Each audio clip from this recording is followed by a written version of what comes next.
Hi, William here again. Thank you very much for returning and joining me again this week. Now in this video I'm going to be addressing something very fundamental to wood turning.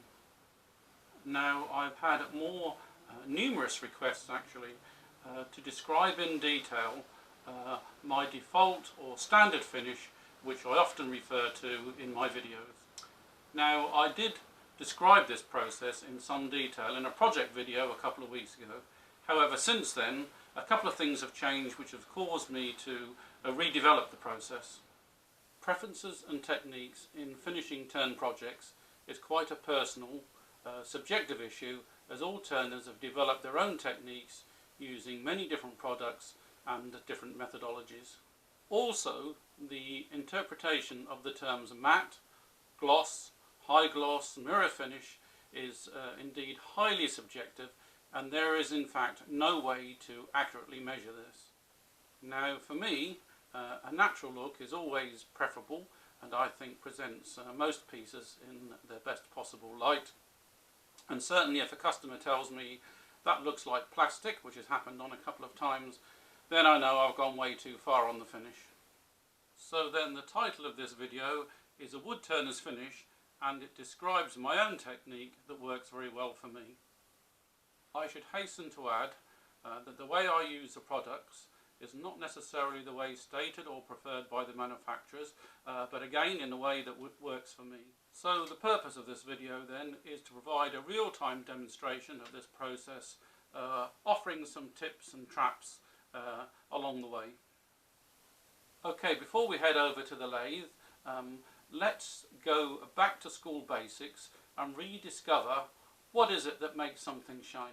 Now, shine is all about reflected light and colour. Now from our school days, we all remember the angle of the incidence equals the angle of reflection principle, and this applies to a smooth surface. As woodturners, what we are seeking is specular reflection, also known as regular reflection, which is the mirror-like reflection of light from the surface of the wood. Now, if you don't have this nice smooth surface, light striking the surface is refracted in random directions, and therefore part of the image is lost, ergo less shine. Now the colour of the wood will also have an impact on shine. As we know, a visible spectrum is broadly made up of 7 distinct colours: red, orange, yellow, blue, green, indigo and violet. Combined together, this makes white light. Now, any light striking the surface of your wood or your project will only reflect the colour of the surface. All other colours are absorbed. Therefore, a white surface, for example, is reflecting 100% of the light, whilst red, for example, may only reflect 20% of it, depending on the level of saturation. Obviously, lighter colours, less saturated, obviously reflect more light than a dark colour. Now I'm going to add some more factors during the demonstration and also at the end. But let's just commence the process by describing broadly the now 8-stage process for my default finish. Step 1, abrasive work to 240 grit. Stage 2 is cleaning the surfaces. Stage 3, sanding sealer. Stage 4, denibbing, more sanding sealer. Stage 5, Yorkshire Grit. Stage 6, big surprise, Yorkshire Grit Microfine. Stage 7, Hampshire Sheen high gloss, applied with a hot air gun. And stage 8 will be Hampshire Sheen Microcrystalline wax. Now for demonstrations I prefer to use hemispheres which are pre-prepared with an internal M33 thread and a faceplate ring, which means I can mount it on any lathe. Now I have a number of these demonstration pieces, but the one I'm going to use today is steamed pear. Now as far as abrasive work goes, we've got the traditional sandpapers, we have meshes, and then we've got some combinations. But without going into too much detail, my preferred method is conventional sandpaper using a friction arbor. In my case I have both of the Simon Hope systems, the small one which I think is 50mm and I think the large one which is around 75mm.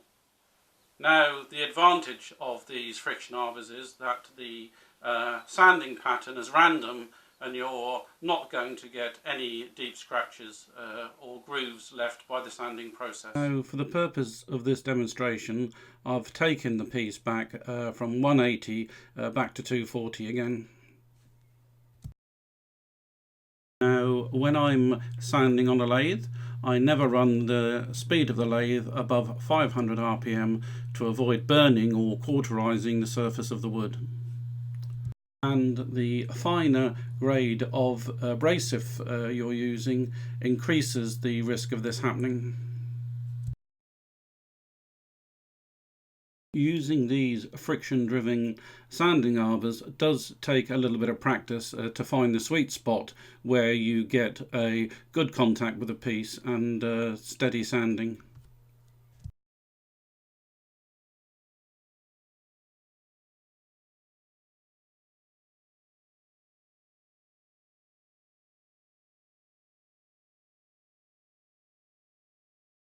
This video is being broadcast in real time, so the sanding process for both 180 240 has taken about 1 minute and 15 seconds. The swirls you see on the piece here are in fact dust trails and not marks left by the sanding process. Now in the second part of the project we're going to make sure that the piece of wood we're working with is clean, and I do this by first of all blowing it off with an air hose which typically runs about 80 psi and then cleaning it with methylated spirits. Now why do you ask you bother to clean it with methylated spirits or denatured alcohol if you've just blown it with an air hose? Well, despite the fact that my air hose is running quite high pressure, when you wipe it with the methylated spirits, still a lot of material comes off, so I think it's worth doing.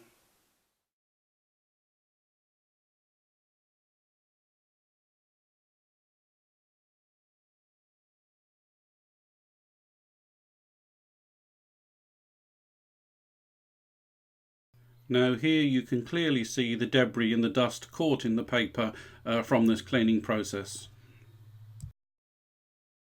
Now methylated spirits or denatured alcohol does fully evaporate and doesn't leave any smell or residue. It is however highly inflammable, so you must take sensible precautions to avoid inhaling the vapours and of course firefighting.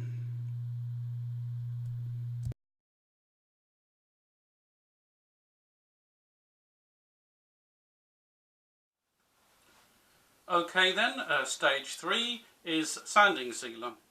Now what does sanding sealer do?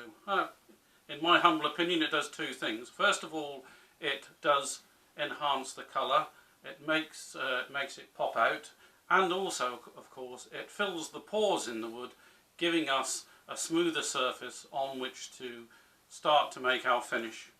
Now until very recently the way that I use sanding sealer was to put on a pre-thinned coat of sanding sealer mixed with a solvent 50-50, denib that and then apply a coat of, if you like, undiluted or full strength sanding sealer.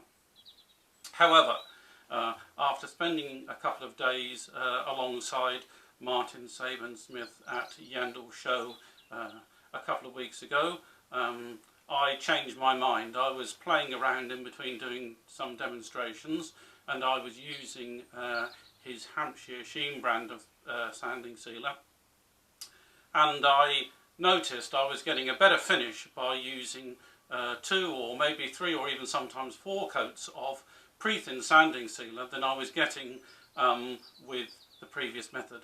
Now I believe the reason for this is because of the different porosity, is that a word? Yeah, the different porosity of the wood on the side grain and the end grain. Now if you're putting especially thinned sanding sealers, the end grain will absorb more sanding sealer than the side grain, so actually you can end up with an uneven surface. So I found that using multiple coats and denibbing actually gave me a very uniform finish. So I've changed my methodology to include this new technique. Now, my personal preference is to use cellulose sanding sealers because I believe they're more natural. Cellulose is an organic compound that is in fact the main structural component of the primary cell walls of most plant life. Now, I have many different types of sanding sealer in my workshop. Some get used more often than others. For example, if I was to be finishing a project with acrylic paint, I might be tempted to use an acrylic sanding sealer. Or another example is where my intended finish was going to be friction polish, I would use a shellac sanding sealer.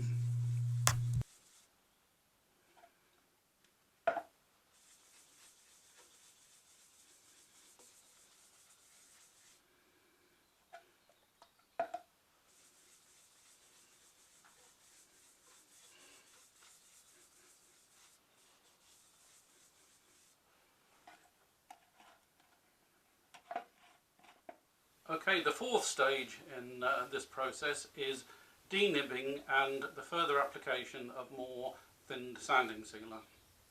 Now, denibbing, what's denibbing? Denibbing is necessary to remove the grain which is raised as a result of the application of the sanding sealer.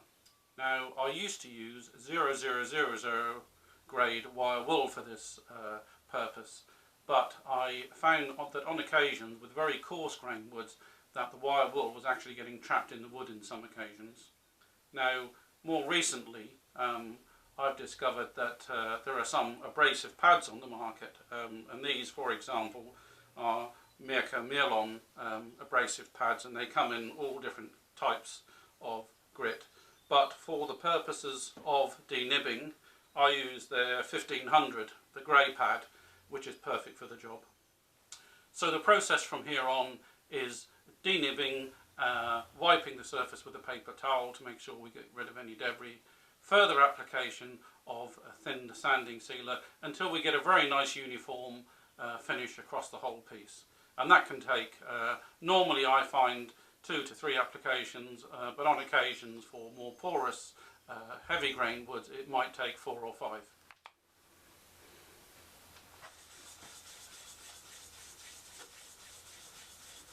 Now, there's no need to apply excessive pressure when you're using these abrasive pads, because all we're doing is taking off a few microns from the top of the surface of the wood.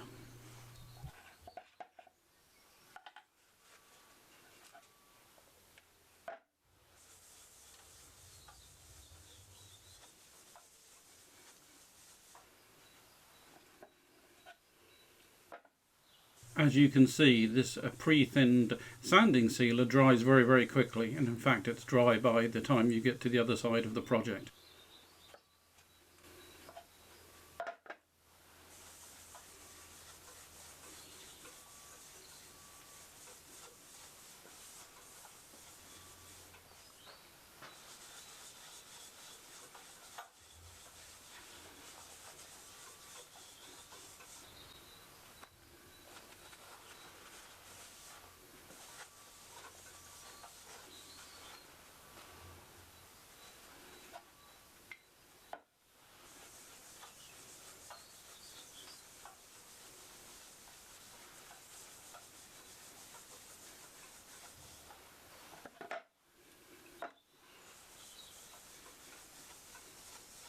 So in this case it took 3 coats of sanding sealer, denibbing between each coat to get a nice uniform surface. For me, the degree of smoothness is something it's easier to judge by feel than by vision. Stage 5 is the application of Yorkshire Grit. Now, what is Yorkshire Grit?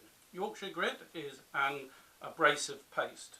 It's liquid sandpaper if you want, and it replaces abrasives from 240 grit onwards.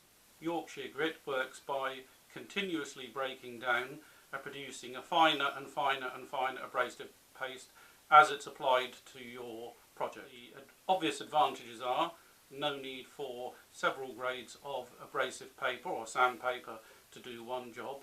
And secondly, for me, a very important factor is that dust is eliminated, because the dust is trapped in the carrier liquid and ends up on the paper cloth.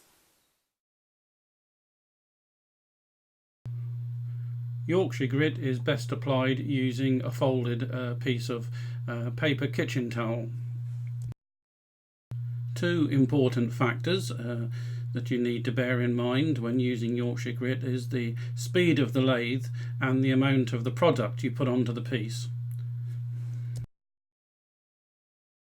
When you start off the Yorkshire Grit process, you want the lathe spinning no faster than 400 RPM. There are two reasons for this. Firstly, the paste will likely fly off under centrifugal force and you'll lose it. Secondly, the product does take a little time to do its work, and so it shouldn't be hurried.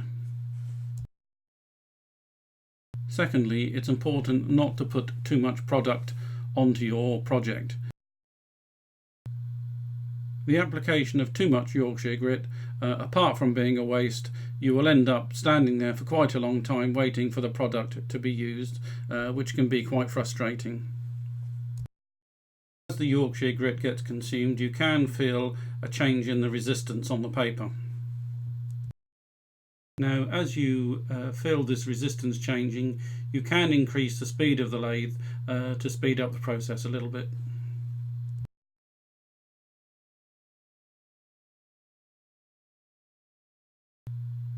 Now you can see that the swarf or the dust is collected into the paste and transferred to the towel.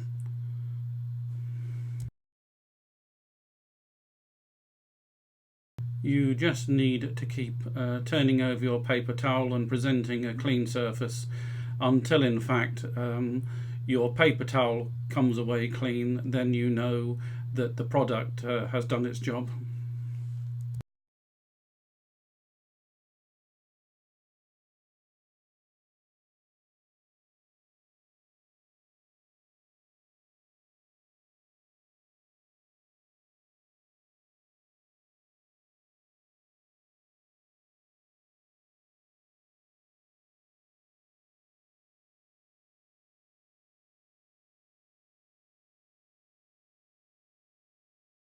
I would say, depending on the size of your project, that this whole process takes between 3 to 4 minutes.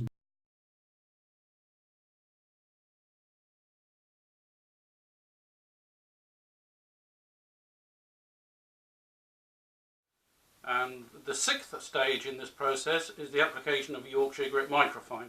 What's the difference between Yorkshire Grit and Yorkshire Grit Microfine? Well, Yorkshire Grit Microfine is a very fine version of Yorkshire Grit, and basically it takes over where Yorkshire Grit leaves off. Now, using Yorkshire Grit Microfine will provide an even smoother surface on which to apply your finish of choice, should you desire that. It works very well on all types of wood, but particularly I found it works extremely well on anything acrylic or resin. Now, Yorkshire Grit Microfine should be applied a little more liberally than Yorkshire Grit because it's a little thinner. This also means that the lathe should be started at about 300 RPM and work your way up as the product is used.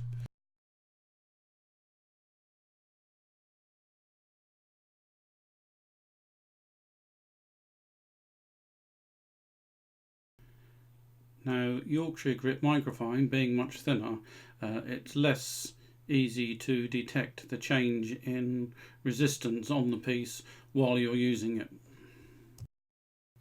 Also, you're removing much less wood, if any at all, and therefore it's difficult to see when the product is all used. So the clue is, when the paper towel comes away completely dry and unmarked, you know that the Yorkshire Grit Microfine has done its job.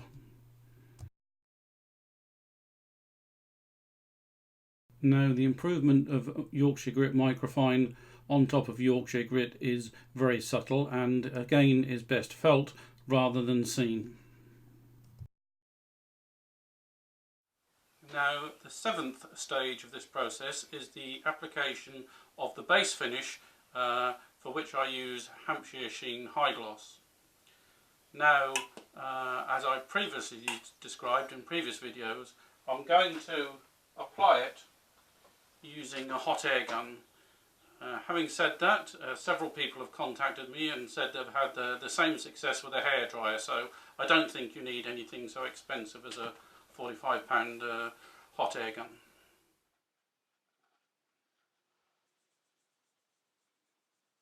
Now if you're using this methodology with a hot air gun, you do need to apply Hampshire Sheen High Gloss slightly thicker than you would normally.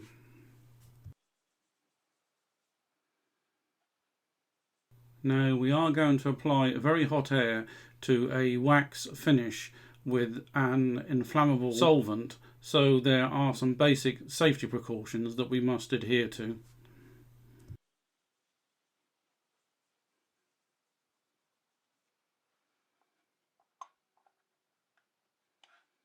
Now I've set the thermostat on my heat gun to 300 degrees centigrade or 572 degrees Fahrenheit, but I've no idea of the accuracy of this gauge. So you just need to sweep the heat gun along the surface of the wood until you can see the wax melting, and then you move on to the next section.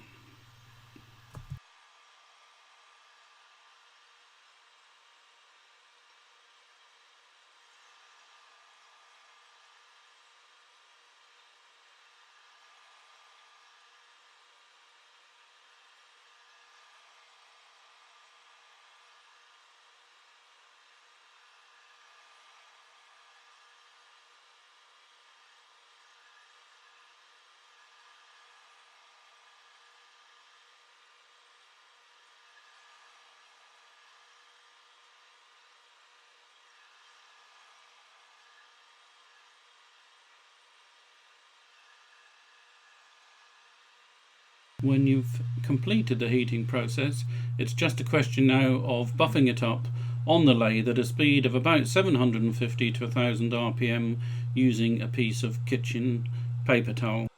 You can see here that the shine is almost instantaneous, and it doesn't require a lot of pressure to achieve this.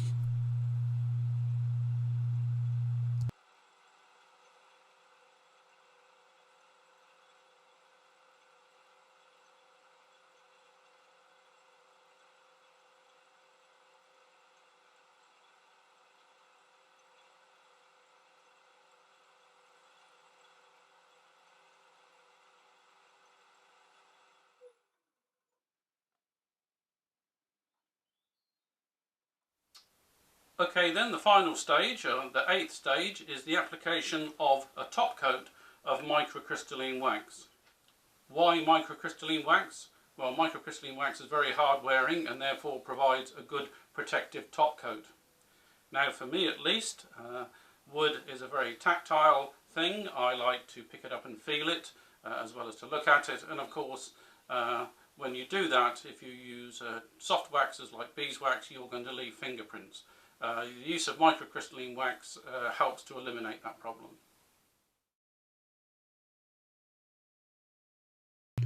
Now you can either apply microcrystalline wax at a standstill, or you can apply it at a very low speed. It seems to work both ways for me.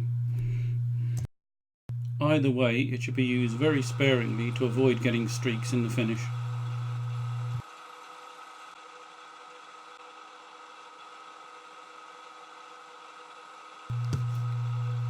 Once you've applied a thin coat of the microcrystalline wax, you can then wind the speed of the lathe up to about 750 to 1000 RPM and just use the paper towel to buff it up.